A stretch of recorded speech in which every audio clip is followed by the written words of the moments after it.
Hi everyone and welcome to my channel. I'm Sonia and today we're talking about mobile phones, tech or infect. Now we love our phones, so what can we do about preventing infection that is caused by our phones when they're dirty? I'm about to tell you, so listen in. Okay, so hands up if you've ever taken your phone with you into the bathroom. I mean the toilet.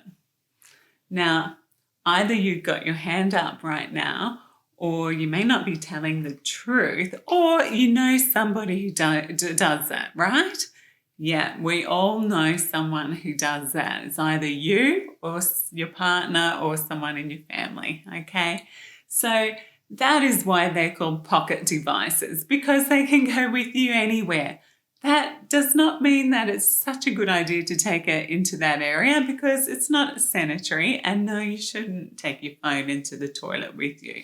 So what we want to know is how many germs sits on a phone, can it affect our health, and are our phones a little hub of bacteria?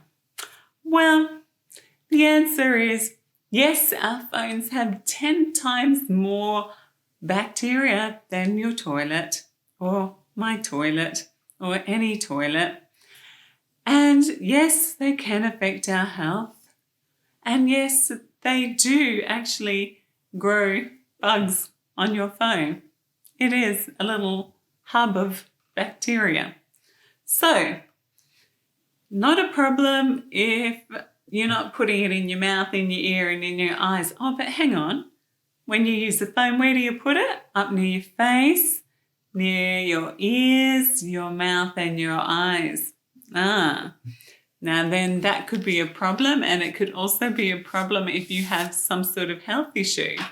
So it's conceivable that these bugs or bacteria can cause things like skin, ear and respiratory tract infections to susceptible individuals, and also that it may also act in exacerbate pre-existing skin conditions such as acne, rosacea and other dermatitis issues. So we touch more surfaces than any other generation in history. It's from ATMs to self-checkout counters. Now, I don't know about you, but I loathe self-checkout. I hate touching the screen. I always have an issue with it. I have to ask for help either because it doesn't register or my bag doesn't sense that I've put the item in, and it's just a bit of a nightmare. And, honestly, I think to myself, really, I'm processing all my groceries through self-checkout, and how much of a discount do I really get? Nothing. I'm serving myself. Where has customer service gone? That's another subject. Don't forget to subscribe to my channel, and in the description box you can find links to where I've got the information for today. So I'm filming this in May 2020. COVID-19 is pandemic. Here in Australia we have had government restrictions regulated in the fact that our movement, what we can buy, how close we can be to people has all been restricted. Now that we have had such a great result, restrictions are beginning to lift in some states, not here in Victoria just yet. However, we need to remember that once these restrictions are lifted, it comes down to personal hygiene. So that's cough etiquette. That's hand hygiene, making sure we're washing our hands with soap or water or sanitizing with alcohol rub. But what about our phones? We're on our phones so much and we use them all the time. What about our phones? What we know is that the COVID-19 virus can actually sit on surfaces for up to 3 days. Where do we put our phones? On many surfaces. We touch surfaces with our hands. We then touch our phones. So what we need to be aware of is that we need to know that our phones should be considered dirty. When we've washed our hands, if we pick up our phone, we've just reintroduced all that bacteria that we've just washed off. We need to be cleaning our phones. In a study, there were 220 hand mobile devices taken from students from 4 colleges in 2017, December 2017, and these were veterinary students, biology uni students, biomedical engineering and chemistry students. And out of these studies and these swabs, 8 bacterial species were isolated and identified.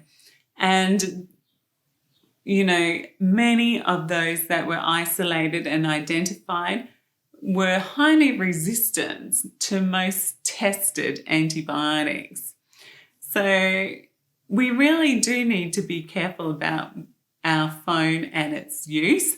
So hands and mobiles can act as carriers for infectious agents. So we need to be doing correct hand hygiene and disinfecting our mobile phone surfaces. So how do we do that? Well, I suggest you go online and find out. Mine is an iPhone, yours could be Samsung, it could be anything. Okay, go online and find out what is recommended for your particular phone. I will include what Apple actually suggests how to clean your phone, but oh look, nice case. You take it out of its case and I have an alcohol wipe here, and you can wipe over your phone, and really you should be doing this at least once a day. Once a day is what I would be doing, particularly now. Wipe it over and just let it dry. Clean your case as well. So all around the edges. And if you have a sunny area, it's not a bad idea then to let your phone sit in the sun once it's clean and dry, and let the sun help clean it as well. Okay, so now it's nice and clean. Or alternatively, it is also just suggested that just soap and water on a soft rag like this, the microfiber rag, will also do the same thing. So just a little bit of soap and water so it's damp, and wipe over your phone, okay, and then let it dry. So we can also, other measures that we can also take is to restrict our mobile phone use when we don't need it. So if you don't need your mobile for work, leave it in your drawer at work and check it at your break times. You can wash your hands then. Leave it in your locker if you have one. If you're a health professional, you should not be taking it into work. It should be in your handbag. And the same is when you're on public transport, you get on a train or a tram or whatever, you're touching rails and handles and pushing buttons. You know, many other people have touched those places as well. So hand hygiene is extremely important, and also probably don't use your phone until, you know, you can actually need to. You know, restrict your phone usage for the next little bit. And definitely, you know, if you've got little children, why are you letting them suck it? I've seen babies sucking and playing with phones. Ew, think how many bacteria on it. You know, babies' immune systems are not yet, you know, are just growing with them as they get exposed to more things. I mean, they don't need a whole phone full of bacteria. Anyway, so, you know, just be aware that if you're visiting, you know, grandma in aged care, or grandma at home, in her home, don't pull out your phone. Okay, leave it in your bag, enjoy the time, be in the moment, leave your phone alone, and just be so aware that in this new time, we need to be concentrating on hand hygiene, and our phones are something, or are a device that can reinfect our hands every time we pick it up or scroll. So my advice is less mobile phone use for the time being, and great hand hygiene. And so that's it for me, and I hope to see you next week. So bye for now. See ya.